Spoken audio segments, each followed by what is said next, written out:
Hubo un momento en el que el cielo se detuvo, no porque Dios dejó de reinar, sino porque su Hijo colgaba de un madero, entre el polvo de la tierra y el silencio de los cielos.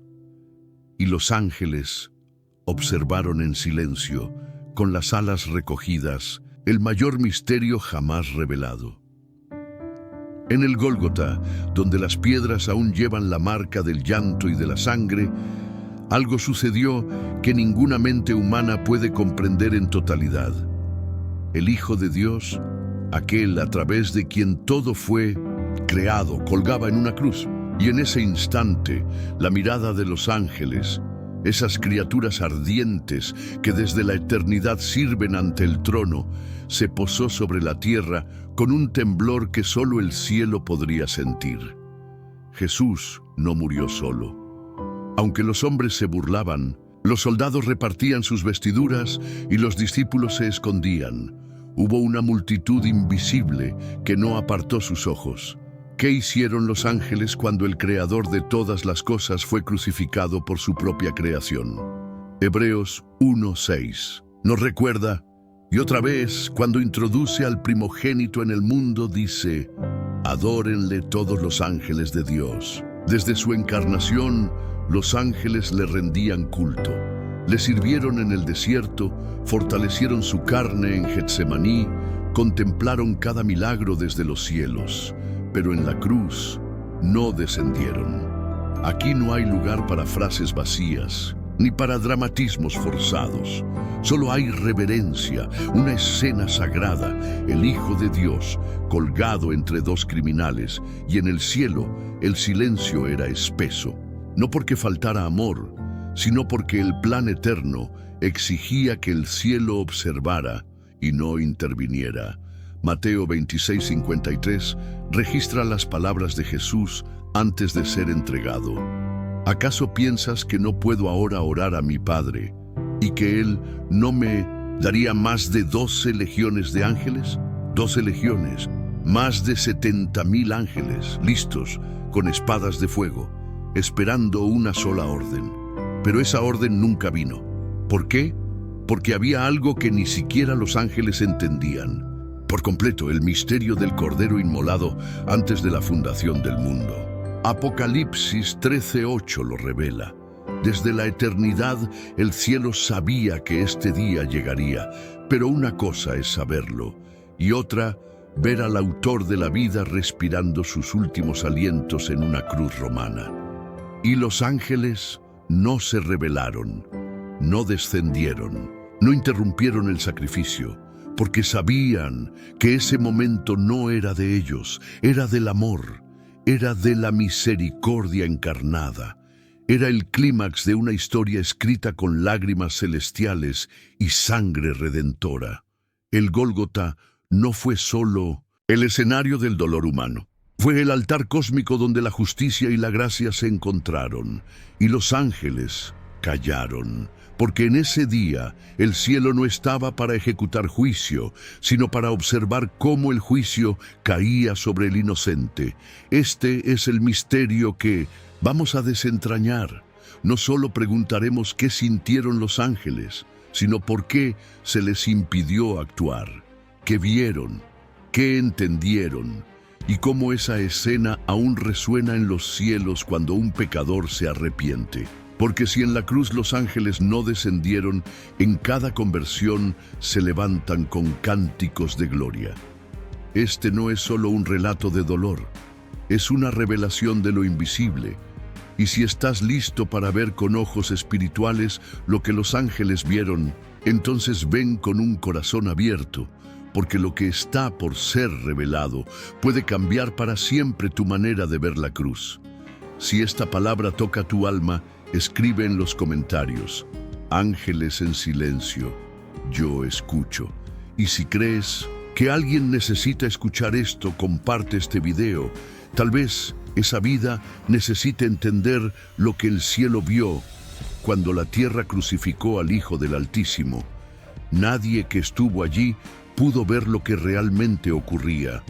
Los soldados romanos creían estar ejecutando a otro subversivo, Los líderes religiosos pensaban estar eliminando una amenaza a su poder. Incluso los discípulos, llenos de temor, creyeron que todo había terminado. Pero detrás del polvo, del clamor y del madero ensangrentado, se desataba la batalla espiritual más antigua y más decisiva de la historia. Efesios 6:12 nos advierte: porque no tenemos lucha contra sangre y carne, sino contra principados, contra potestades, contra los gobernadores de las tinieblas de este siglo, contra huestes espirituales de maldad en las regiones celestes. Y ese día, esas huestes se agitaron como nunca antes. Lo que los hombres no vieron fue que cada clavo que atravesaba las manos del Hijo de Dios provocaba temblores en los reinos invisibles, que cada gota de sangre que caía sobre el polvo era como un decreto celestial que anulaba la acusación del infierno. Y mientras los ojos humanos solo veían un cuerpo torturado, los ojos espirituales, como los de los ángeles, contemplaban una transacción eterna. Los ángeles sabían que esa cruz no era un accidente, era un altar, el más perfecto, el más temido, el más santo, porque en ese madero el pecado del mundo entero era puesto sobre uno solo. Y aunque los cielos habían visto guerras, traiciones, rebeliones y gloria, nunca habían presenciado algo tan profundo. El Creador mismo siendo ofrecido como sacrificio. Y es aquí donde la tensión alcanza su punto máximo. Porque los ángeles, por naturaleza, son ministros de justicia, llamas de fuego. Hebreos 1:7. Están diseñados para intervenir, para proteger, para ejecutar el juicio divino. Pero ese día se les ordenó mirar, nada más, observar, con todo su poder contenido, con toda su pasión reprimida y con una reverencia que estremecía los cielos. Imagínalo, legiones de ángeles rodeando la tierra, espadas envainadas, alas recogidas, el clamor de los querubines silenciado, porque aquel a quien adoraban, aquel a quien servían desde antes del tiempo, estaba muriendo por criaturas que lo rechazaban, por pecadores, por nosotros. En Daniel 10 vemos cómo un solo ángel puede luchar contra principados demoníacos durante semanas. En 2 Reyes 19, un ángel mata a 185,000 asirios en una noche. Y sin embargo, en el Gólgota, los cielos permanecieron inmóviles. ¿Por qué? Porque ese no era el momento de destruir, era el momento de redimir. El silencio de los ángeles no fue ausencia, fue obediencia, fue reverencia, fue el reconocimiento de que lo que estaba sucediendo superaba toda comprensión angélica. Como escribió Pedro en su primera epístola, cosas en las cuales anhelan mirar los ángeles. 1 Pedro 1:12. Ellos deseaban entender ese misterio, pero ese misterio solo podía ser vivido por el Hijo encarnado. A medida que el sol se oscurecía y la tierra temblaba, una tensión invisible se apoderó del universo. No era solo la muerte de un justo, era la transferencia del pecado de la humanidad sobre un inocente. Era la ira justa de Dios siendo descargada sobre su propio Hijo. Y los ángeles, acostumbrados a ejecutar justicia contra los culpables, vieron con asombro cómo el justo era tratado como culpable. ¿Acaso lloraron los ángeles? ¿Acaso sus alas temblaron ante el rugido del cielo? ¿Se postraron en lo alto del firmamento al ver al Cordero en su hora más oscura? No lo sabemos, con certeza, pero lo que sí sabemos es que no descendieron, porque sabían que ese momento no era de ellos, era del amor, era de la misericordia encarnada, era el clímax de una historia escrita con lágrimas celestiales y sangre redentora. El Gólgota no fue solo el escenario del dolor humano, fue el altar cósmico donde la justicia y la gracia se encontraron, y los ángeles callaron. porque en ese día el cielo no estaba para ejecutar juicio, sino para observar cómo el juicio caía sobre el inocente. La cruz no fue una tragedia imprevista, fue una coreografía divina, escrita desde antes de la creación del mundo. Cada paso de Jesús, cada lágrima, cada silencio, todo estaba profetizado. Nada ocurrió por casualidad, y los ángeles lo sabían.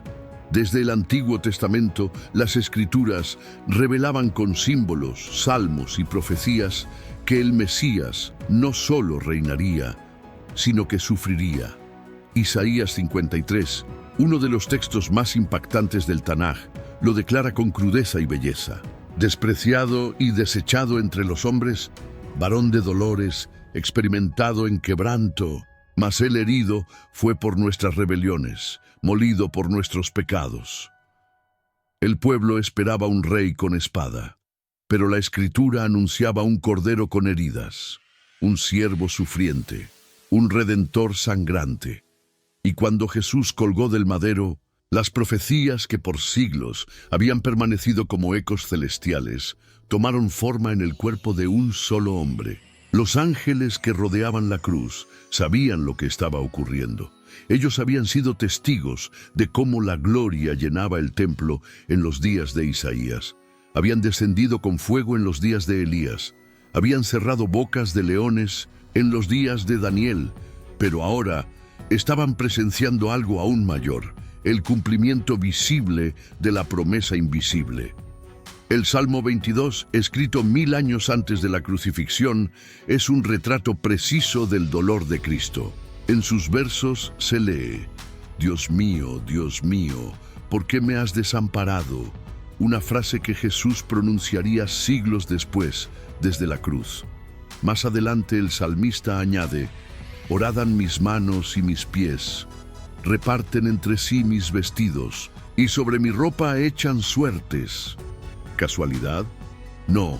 Destino divino, soberanía absoluta, amor planeado.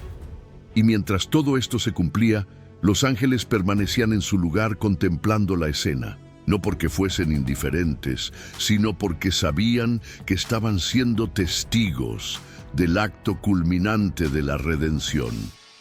La cruz era el altar, Jesús, el Cordero, y Dios, el sumo sacerdote que ofrecía el sacrificio perfecto.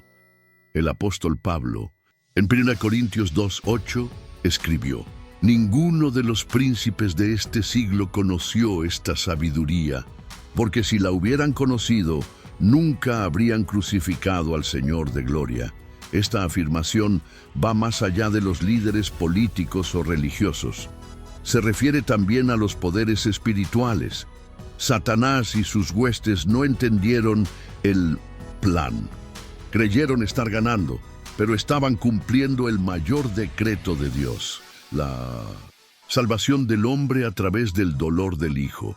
Jesús no fue víctima del sistema, fue el arquitecto del sacrificio. Él mismo dijo en Juan 10:18, Nadie me la quita, mi vida, sino que yo de mí mismo la pongo. Él eligió morir. Él eligió la cruz. Y los ángeles entendieron que no podían interferir con una decisión tan santa. Incluso en el momento de mayor oscuridad, cuando Jesús exclamó: Padre, en tus manos encomiendo mi espíritu. Lucas 23:46, no fue un suspiro de derrota, sino una declaración de entrega.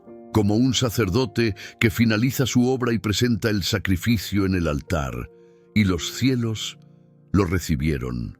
El velo del templo se rasgó, la tierra tembló, las tumbas se abrieron, el cielo había aceptado la ofrenda, y los ángeles, que por siglos habían contemplado altares humanos con sacrificios imperfectos, vieron por primera vez un sacrificio que no necesitaba repetirse, un sacrificio eterno. Hebreos 9:26 lo afirma con autoridad: Pero ahora, en la consumación de los siglos, se presentó una vez para siempre por el sacrificio de sí mismo para quitar de en medio el pecado.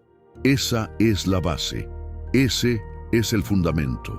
Cristo no fue simplemente crucificado, fue ofrecido, fue presentado, fue exaltado, y los ángeles no descendieron para salvarlo porque sabían que en ese día Jesús no necesitaba ser rescatado. Él estaba rescatando a la humanidad, no necesitaba auxilio. Estaba ejecutando el plan que Él mismo trazó con el Padre y el Espíritu antes del primer amanecer de la creación. Por eso la cruz no puede ser mirada solo con ojos humanos. Hay que mirarla con la reverencia de los ángeles, con la gratitud de quien entiende que ese madero no fue una derrota, sino un trono. Para comprender lo que ocurrió en la cruz, no basta con mirar a Jerusalén ni con recordar las últimas horas de Jesús. Es necesario retroceder mucho más allá del Calvario, más allá de Belén, más allá del monte Sinaí o del arca de Noé. Hay que ir hasta el principio, porque la raíz de la cruz no nace del odio humano, sino del amor divino que brotó en el mismo momento en que el hombre cayó. Cuando Adán y Eva pecaron, la tierra no solo se volvió maldita, algo se quebró en el cielo. La comunión fue rota, la imagen divina fue distorsionada, y en ese mismo instante Dios pronunció una promesa que resonó como una profecía cargada de esperanza y sangre. Y pondré enemistad entre ti y la mujer, y entre tu simiente y la simiente suya. Esta te herirá en la cabeza, y tú le herirás en el calcañar. Génesis 3:15. Este verso es conocido como el protoevangelio, la primera buena nueva, y los ángeles, testigos de esa escena, supieron que algo había comenzado. Una guerra, una historia, una promesa. A partir de ese momento, el cielo entero observó cómo esa simiente profética, la descendencia de la mujer, iba pasando de generación en generación, cruzando patriarcas, profetas, reyes y exilios. Los ángeles sabían que en algún momento esa promesa tomaría carne, que un día el Hijo vendría, pero también sabían que el enemigo no se quedaría quieto. Y así fue. A lo largo de las Escrituras, vemos cómo las tinieblas intentan abortar esa promesa. Desde el asesinato de Abel hasta el intento de exterminio de Moisés, desde los genocidios en Egipto hasta la matanza de los niños en Belén. Cada acto de violencia tenía un mismo propósito: impedir que la simiente de la mujer llegara a la cruz. ¿Y por qué tanto esfuerzo para evitar ese momento? Porque el enemigo sabía que la cruz no era solo un madero, era una sentencia, era su derrota escrita con sangre. Colosenses 2:15 lo explica con claridad brutal. Y despojando a los principados y a las potestades, los exhibió públicamente, triunfando sobre ellos en la cruz. Sí, la cruz no fue solo un acto de redención para la humanidad, fue una humillación pública para el reino de las tinieblas. Por eso el infierno la temía tanto. Por eso los demonios temblaban cuando Jesús hablaba del Hijo del Hombre que debía padecer y ser crucificado. Porque sabían que cada paso hacia el Gólgota era un paso hacia su ruina. Los ángeles, por otro lado, contemplaban con temor santo. Ellos conocían el peso de la justicia divina. Habían visto el juicio sobre Sodoma, el diluvio, la rebelión de los suyos siendo lanzados a prisiones eternas. Judas 26. Sabían que el pecado tenía un precio, pero nunca imaginaron que el Creador pagaría ese precio con su propio cuerpo. Porque ¿cómo entender que el santo se hiciera pecado? ¿Cómo concebir que aquel ante quien los serafines cubren sus rostros colgara desnudo entre ladrones? Esa fue la raíz más oculta de toda la historia. El amor eterno disfrazado de debilidad humana. El apóstol Pedro, lleno del Espíritu, lo proclamó sin reservas. Cristo, ya destinado desde antes de la fundación del mundo, pero manifestado en los postreros tiempos por amor de vosotros. 1 Pedro 1:20. La cruz no fue un plan, fue el plan eterno, el único camino.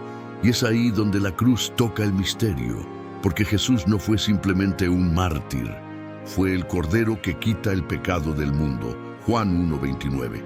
Y ese Cordero no fue improvisado, fue preparado, fue anunciado, fue esperado. Cuando Abraham subía el monte con Isaac, diciendo que Dios se proveerá de Cordero, estaba profetizando. Cuando los hebreos marcaban con sangre los dinteles de sus puertas en Egipto, estaban profetizando. Cuando Isaías vio al varón de dolores cargando nuestras enfermedades, estaba profetizando. Todos los caminos conducían a un lugar, al Gólgota, y los ángeles veían las señales, sabían que la historia se estaba acercando a su clímax, que el Cordero que se había anunciado por siglos finalmente sería inmolado. Y por eso, cuando llegó el momento, no descendieron, porque sabían que estaban ante el cumplimiento del plan más profundo del corazón de Dios. Jesús no fue vencido, Él se entregó. La cruz no fue una emboscada, fue una puerta al Padre, una puerta al perdón, una puerta que los ángeles no podían abrir, pero que adoraron al ver abierta. En el corazón de Jerusalén, entre los gritos de un pueblo dividido y el retumbar de martillos romanos, se desarrollaba un conflicto que no era político, ni religioso, ni meramente humano.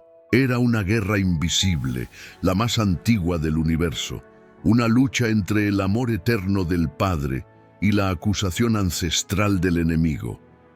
El momento había llegado, aquel al que los profetas llamaron Emmanuel, Dios con nosotros, estaba colgado de un madero, pero su presencia allí no era símbolo de derrota, era una declaración de guerra contra el pecado, contra la muerte, contra el infierno.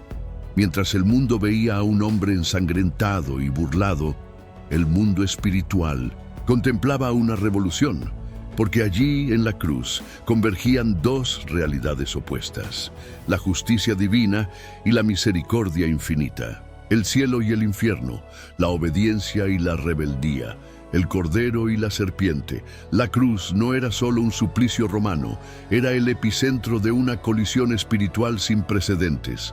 Mientras los sumos sacerdotes celebraban su aparente victoria, los demonios gritaban en sombras, creyendo que habían silenciado al Hijo de Dios. Pero lo que no entendían es que esa cruz era su sentencia. Jesús, suspendido entre el cielo y la tierra, se convirtió en puente, en mediador, en rescate. El peso del pecado de toda la humanidad fue depositado sobre él. Isaías 53:6 lo describe con brutal ternura. Jehová cargó en él el pecado de todos nosotros. Y en ese momento, la batalla espiritual alcanzó su punto más alto. El Padre, que por siglos había cubierto los pecados con sangre de animales, ahora contemplaba a su propio Hijo como el sacrificio perfecto. Y lo que nadie sabía, ni los hombres, ni los ángeles, ni los demonios, era que en ese aparente caos se estaba ejecutando el plan más perfecto de redención. Pero hubo un momento, un instante, un silencio que partió el alma del universo. Jesús clamó: Dios mío, ¿por qué me has desamparado? Mateo 27:46. Ese grito rasgó los cielos. No fue un lamento de derrota, fue la expresión de una realidad espiritual jamás vivida. Por primera vez, el Hijo experimentaba la separación que el pecado provoca, y ahí está el giro. El que nunca conoció pecado, fue hecho pecado. El que era uno con el Padre, por un momento, sintió el abismo del abandono. No porque el Padre dejara de amarlo, sino porque el juicio que debía caer sobre nosotros cayó sobre él. Y los ángeles lo vieron. Imagina el horror sagrado en los cielos. los querubines que por milenios custodiaron la santidad de Dios, ahora veían al santo por excelencia cubierto con la vergüenza de los hombres. Los serafines, que cantaban Santo, Santo, Santo, veían al santo ser golpeado por los impíos.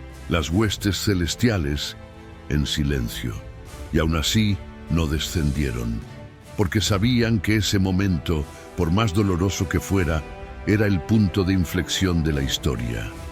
El instante en que la condena se convertía en perdón, en que la herida abría paso a la sanidad, en que la muerte daba lugar a la vida. Fue entonces que Jesús, sabiendo que todo se había cumplido, exclamó: «Consumado es». Juan 19:30. 3 palabras que sellaron la victoria, 3 palabras que cambiaron la eternidad, porque en ese momento el pecado fue pagado, el velo fue rasgado y el enemigo fue vencido.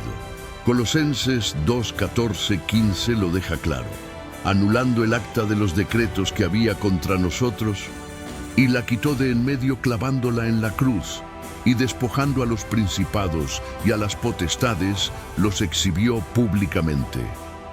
Lo que parecía una ejecución era en realidad una exhibición de poder. El infierno creyó haber vencido, pero él fue humillado. La cruz fue su trampa, y los ángeles no descendieron porque sabían que no había que rescatar al rey. Él estaba rescatando a su pueblo. Él no necesitaba ayuda. Él era la ayuda. Él era el Salvador. Ese fue el giro, la reviravolta. Lo que parecía pérdida fue victoria. Lo que parecía final fue inicio. La cruz no fue el fin de Jesús, fue el fin del dominio del pecado. Fue la puerta de regreso al Padre. Y hoy, siglos después, ese momento sigue siendo el clímax de toda la historia humana. Porque cada lágrima que cae al contemplar la cruz es parte de esa guerra ganada. Cada alma que se rinde ante el Cordero es una victoria sobre el infierno. La tierra dejó de temblar, el cielo se despejó, los soldados se retiraron, el cuerpo del Hijo fue bajado cuidadosamente de la cruz y envuelto en lienzos. A los ojos humanos todo había terminado.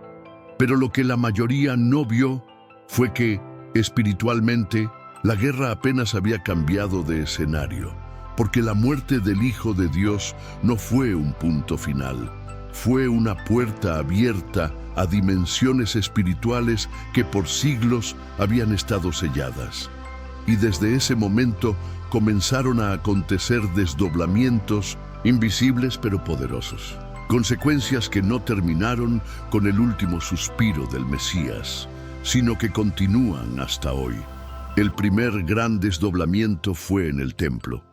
Cuando Jesús exhaló su espíritu, el velo del templo, aquel grueso telón que separaba el lugar santo del lugar santísimo, se rasgó de arriba abajo. Mateo 27:51. No fue una rasgadura humana, fue divina.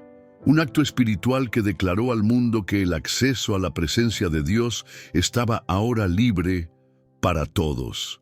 Este hecho, aunque físico, representa un cambio profundo en la dinámica espiritual entre Dios y la humanidad. Ya no era necesario un sumo sacerdote humano que entrara una vez al año. Ahora, el Cordero había entrado, una sola vez y para siempre, con su propia sangre, en el lugar santísimo celestial. Hebreos 9:12. Y los ángeles fueron testigos de eso. Otro desdoblamiento ocurrió en las tumbas. El evangelista Mateo nos dice que cuando Jesús murió, los sepulcros se abrieron y muchos cuerpos de santos que habían dormido se levantaron. Mateo 27:52. Este fenómeno, tan poco predicado, muestra que la muerte de Cristo no fue solo para los vivos, también impactó a los que estaban en espera en el seno de Abraham. Imagina ese instante. Los ángeles que por siglos habían acompañado a los patriarcas, ahora observaban cómo aquellos que esperaban la redención prometida comenzaban a resucitar. Fue como si el eco de la cruz recorriera las regiones invisibles, sacudiendo las puertas del Sheol, rompiendo cadenas antiguas, iluminando lo que antes era solo sombra, y entonces ocurrió lo impensable. Jesús descendió, no al sepulcro solamente, no al silencio, sino al centro mismo de la prisión espiritual. Efesios 4, 9, 10. Nos dice que descendió a las partes más bajas de la tierra para luego llenarlo todo. El apóstol Pedro lo complementa en 1 Pedro 3:19, diciendo que Jesús fue y predicó a los espíritus encarcelados. ¿Qué fue eso? Un acto de victoria, no una segunda oportunidad de salvación, sino una proclamación de triunfo. El Rey crucificado se presentó en el abismo, no como víctima, sino como vencedor, y los ángeles que lo habían visto sangrar, ahora lo veían descender como el león de Judá, tomando las llaves de la muerte y del Hades. Apocalipsis 1:18. Fue ahí donde el infierno entendió que había sido engañado, que la cruz no era una derrota, era una trampa divina. Y mientras los demonios temblaban, los ángeles se postraban en adoración, porque ahora sabían lo que nunca imaginaron, que la victoria final había sido conquistada con clavos, con lágrimas, con obediencia. Otro desdoblamiento ocurrió en los cielos. Hebreos 12:24 nos dice que la sangre de Jesús habla mejor que la de Abel. ¿Qué significa eso? Que esa sangre no se secó en el madero, sigue hablando, sigue intercediendo, sigue clamando justicia y misericordia ante el trono. Y los ángeles, que antes respondían al juicio divino, ahora responden a la gracia que fluye del sacrificio perfecto. Por eso, en Apocalipsis 5, vemos una nueva canción en el cielo. Ya no es solo Santo, Santo, Santo. Ahora los ángeles cantan, digno es el Cordero que fue inmolado. Es una adoración que nace del asombro, del reconocimiento de que el trono ahora tiene un Cordero como Rey. Y mientras los cielos cantan, la tierra cambia. La cruz plantó una semilla que sigue brotando generación tras generación. Cada conversión, cada sanidad, cada liberación, cada lágrima derramada en arrepentimiento, son frutos invisibles de esa cruz. Son desdoblamientos eternos de un acto único. Los ángeles, antes espectadores, ahora son servidores de los herederos de esa salvación. Hebreos 1:14 lo confirma. No son todos espíritus ministradores, enviados para servicio a favor de los que serán herederos de la salvación. Ellos no actúan por su cuenta. Se mueven al ritmo de la cruz, sirven conforme a la sangre, protegen conforme al propósito eterno. La cruz no fue un evento, sino una inauguración. No fue un fin, sino un principio, una semilla lanzada en tierra, rota, que dio fruto eterno. Y lo que los ángeles contemplaron en aquel día oscuro, hoy se expande como una luz que nunca se apaga. 2000 años han pasado desde aquel día en que la tierra tembló, el velo se rasgó y el Hijo de Dios murió en un madero. Pero el eco de esa cruz no se ha apagado, sigue resonando, sigue abriendo puertas, sigue confrontando corazones. Porque la cruz no pertenece al pasado, pertenece a la eternidad. Muchos creen que la crucifixión fue un acto aislado, una historia lejana. Pero quien ha nacido del Espíritu sabe que ese sacrificio sigue vivo, porque su poder no se mide por el tiempo, sino por su impacto eterno. Y los ángeles que enmudecieron ese día aún están activos, no como guerreros con espadas, sino como testigos silenciosos de cada alma que se rinde al Cordero. Cada vez que alguien se arrepiente, el cielo se estremece. Jesús mismo lo dijo en Lucas 15:10. Hay gozo delante de los ángeles de Dios por un pecador que se arrepiente. Ese gozo no es simbólico, es real. Es una celebración en la dimensión invisible, porque la sangre derramada en la cruz sigue salvando, sigue restaurando, sigue justificando. Vivimos en tiempos donde la espiritualidad se ha vuelto liviana, donde muchos prefieren una fe sin cruz, sin sangre, sin quebranto. Pero no existe redención sin sacrificio, no existe vida eterna sin la muerte del Hijo, no existe victoria sin el altar del Gólgota.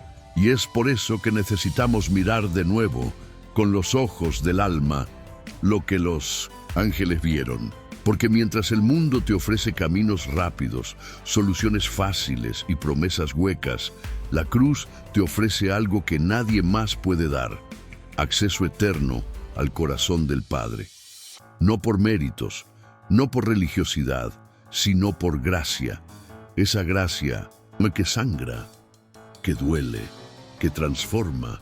Y si los ángeles, seres gloriosos, se postran ante esa cruz, ¿cómo podemos nosotros vivir como si fuera solo un símbolo? ¿Cómo podemos reducir el sacrificio del Cordero a una historia de Semana Santa o a un crucifijo colgado? No. La cruz no fue un adorno. Fue una sentencia de muerte que nos devolvió la vida. Hoy, esa cruz sigue generando reacciones.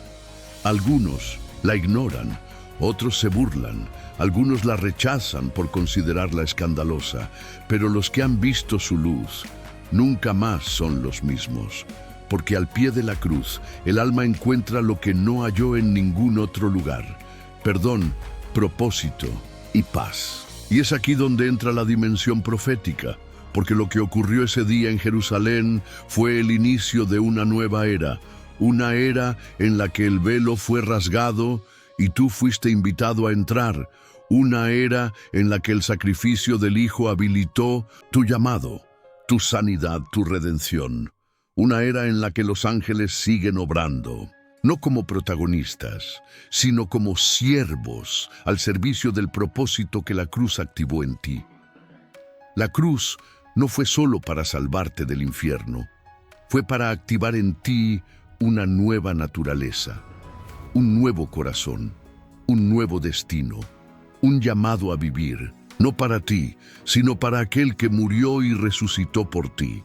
Y cada vez que caminas lejos de ese llamado, los ángeles que un día vieron al Salvador sangrar, ahora observan con dolor cómo la humanidad ignora la mayor muestra de amor. Pero hay esperanza, porque esa cruz no envejece, esa sangre no se coagula, esa puerta no se cierra. A cada instante hay una nueva oportunidad de regresar, de rendirse, de levantar los ojos y ver lo que los ángeles vieron. Efesios 2:13 lo declara con poder. Pero ahora en Cristo Jesús, vosotros que en otro tiempo estabais lejos, habéis sido hechos cercanos por la sangre de Cristo. La cruz es el vínculo que une lo terrenal con lo eterno, el sello que grita que aún hay redención, el altar donde las almas vuelven a nacer. Y así, como en aquel día los cielos se estremecieron, los ángeles se recogieron en silencio y la tierra se partió. Hoy, el mismo cielo observa quién entiende lo que fue hecho, porque lo que los ángeles contemplaron con asombro es lo que tú y yo estamos llamados a vivir con temor y reverencia. Desde el primer aliento del Génesis hasta el último suspiro del Apocalipsis, la Biblia está impregnada de señales, sombras y símbolos que apuntan a una sola realidad central: la redención por medio del Cordero. Y en ese tejido divino de promesas, juicios, milagros y guerras, el papel profético se revela como un hilo dorado que une todo el plan de salvación. El profeta no era simplemente un portavoz, era un centinela del tiempo, un eco de lo eterno, una voz que traía la perspectiva del cielo a una tierra confundida por sus propios ídolos.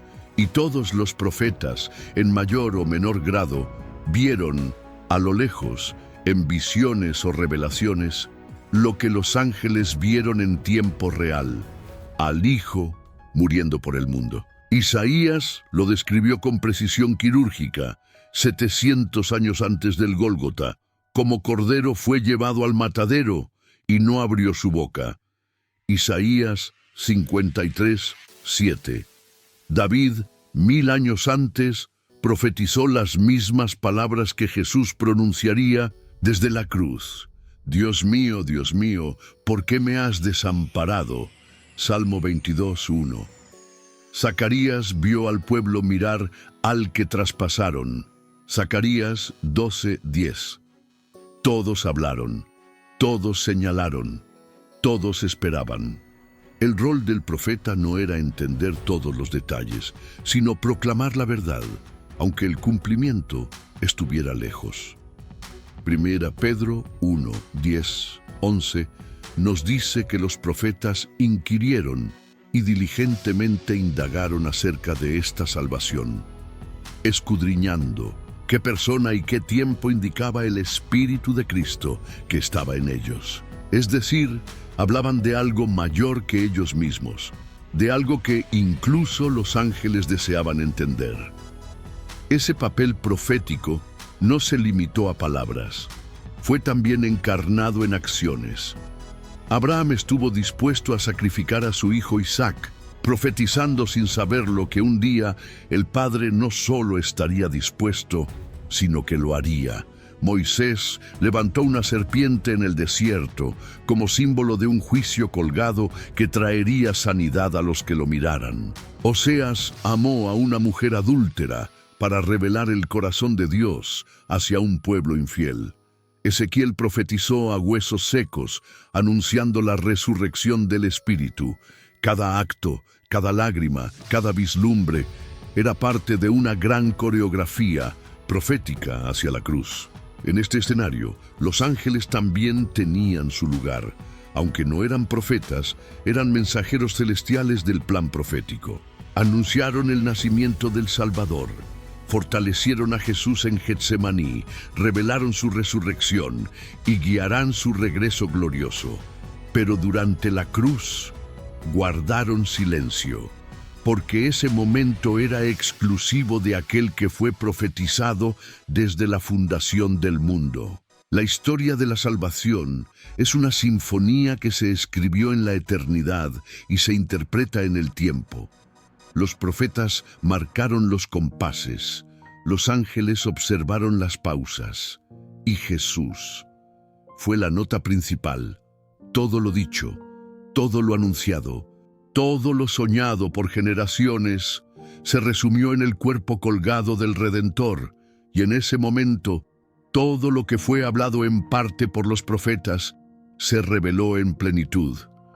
La sombra dio lugar a la sustancia. El símbolo se transformó en realidad.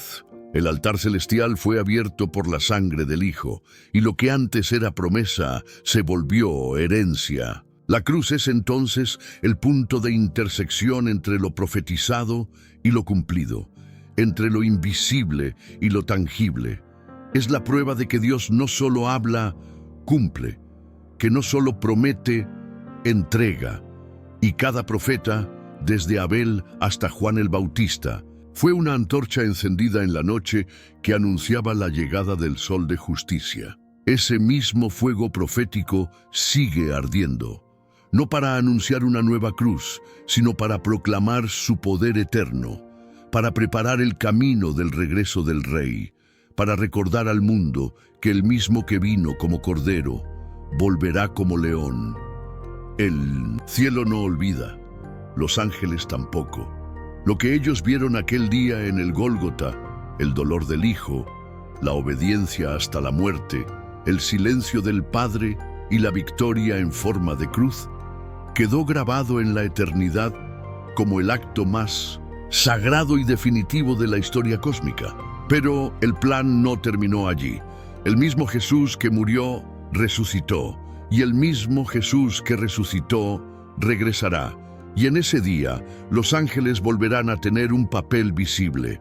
El libro de Apocalipsis nos abre una ventana profética hacia el futuro. Y en cada página, los ángeles aparecen no como espectadores, sino como protagonistas celestiales del juicio, de la restauración y de la coronación final del Cordero. Apocalipsis 5 describe una escena gloriosa. Un libro sellado con 7 sellos está en la mano derecha del que está sentado en el trono. Nadie es digno de abrirlo, hasta que aparece el Cordero.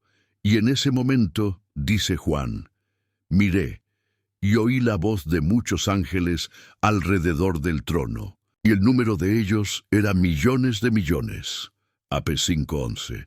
Aquellos mismos ángeles que vieron a Jesús crucificado, ahora lo ven glorificado. Ya no callan, ahora cantan con voz de trueno. Digno es el Cordero que fue inmolado. La visión escatológica muestra a los ángeles como heraldos del juicio. En Apocalipsis 8 y 9, 7 ángeles tocan 7 trompetas. Cada trompeta desencadena un juicio sobre la tierra, no por venganza, sino como parte del cumplimiento final del plan de redención. Ellos ejecutan, anuncian y resguardan la justicia de Dios, y lo hacen con conciencia plena de lo que vieron en la cruz. Uno de los momentos más significativos ocurre en Apocalipsis 14, donde 3 ángeles proclaman 3 mensajes eternos: el Evangelio eterno, la caída de Babilonia y la advertencia contra la marca de la bestia. Estos mensajes no son nuevos. Son la culminación de lo que comenzó en el Calvario. El Evangelio eterno no es otro que el mensaje de la cruz. El juicio sobre Babilonia es el desenlace del rechazo de ese mensaje. Y la advertencia final es un clamor para que el mundo escoja entre el Cordero y la bestia. Luego, en Apocalipsis 19, se nos revela el clímax del drama cósmico. El cielo se abre y aparece el Rey montado en un caballo blanco. Sus ojos como llama de fuego, en su muslo un nombre: Rey de reyes y Señor de señores. Y detrás de él los ejércitos celestiales, ángeles, millones, armados, gloriosos. Ya no son los que callan, son los que acompañan al juez justo en su regreso triunfal. La cruz, que fue silencio, ahora es espada. El que no abrió su boca en el juicio humano, ahora juzga con palabra ardiente. El Cordero es ahora león, y los ángeles, testigos de su humillación, ahora escoltan su exaltación. Esta visión del fin no es fantasía, es promesa, es justicia, es respuesta a cada lágrima, a cada mártir, a cada generación que ha esperado el cumplimiento de lo que la cruz inició. Y los ángeles lo saben. Ellos han estado presentes desde el principio, desde el Edén hasta el Getsemaní, desde el pesebre hasta la tumba vacía, y estarán allí cuando el cielo se parta como pergamino y el Hijo del Hombre venga en gloria. Jesús lo advirtió en Mateo 24:31. Y enviará sus ángeles con gran voz de trompeta y juntarán a sus escogidos. Los ángeles serán enviados no para presenciar, sino para actuar, para reunir, para separar, para sellar, para marcar el inicio de la eternidad con Dios. En ese día no habrá dudas, no habrá burlas, no habrá indiferencia. Cada ojo lo verá, cada rodilla se doblará, y cada ángel, desde los querubines que custodiaban el Edén hasta el arcángel que anunciará la resurrección final, se postrará ante aquel que fue crucificado y ahora reina para siempre. Los cielos no olvidan, los ángeles tampoco. Lo que ocurrió en aquella cruz fue más que un evento. Fue el parteaguas de toda la historia visible e invisible. El universo entero se alineó para ese momento. La creación contuvo el aliento, y el trono del cielo miró en silencio mientras el Hijo moría por amor.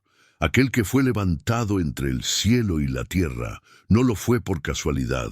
Él era el puente, el camino, la única vía de regreso al Padre. Y mientras los clavos perforaban su carne, la misericordia perforaba la historia humana. Los ángeles no descendieron porque sabían que nada debía interrumpir ese sacrificio. Ellos sabían que el precio estaba siendo pagado, que el pacto eterno se estaba sellando con sangre y que el acceso a la eternidad estaba siendo reabierto para ti. Sí, para ti. Todo lo que los profetas anunciaron, lo que los salmos cantaron, lo que las sombras simbolizaron, se cumplió en ese madero, pero no para quedarse en los libros, no para ser parte de una liturgia vacía, sino para que tú vivas lo que fue conquistado, el precio fue pagado, el velo fue rasgado, el enemigo fue derrotado. Pero la pregunta permanece, ¿lo crees? ¿Vives como alguien redimido?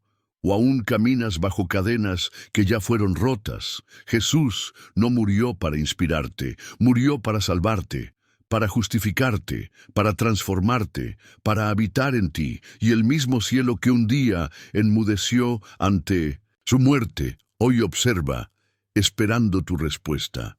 No es suficiente conocer la historia, es necesario responder a ella. No es suficiente sentir emoción, es necesario rendirse, y no es suficiente conmemorarlo una vez al año, es necesario vivir crucificado con Él. Todos los días. Hoy, los ángeles siguen en misión, no como espectadores, sino como servidores del plan eterno. Ellos rodean a los que heredan la salvación. Ellos guían, protegen, ministran, pero no redimen, no interceden, no sangran. Eso solo lo hizo uno, y ese uno hoy te llama. Él no está más colgado en un madero, está resucitado, glorificado, sentado a la diestra del Padre. Pero su invitación sigue viva, su sangre sigue hablando, su espíritu sigue tocando corazones. Y ahora tú sabes lo que ellos vieron, lo que presenciaron con temor y temblor, lo que adoraron en silencio, lo que aún proclaman, que el Cordero fue inmolado y vive. Si esta verdad sacude tu alma, comenta, yo pertenezco a esa promesa. Y comparte este mensaje con alguien que necesita saber que todo comenzó con una promesa y terminó con una redención.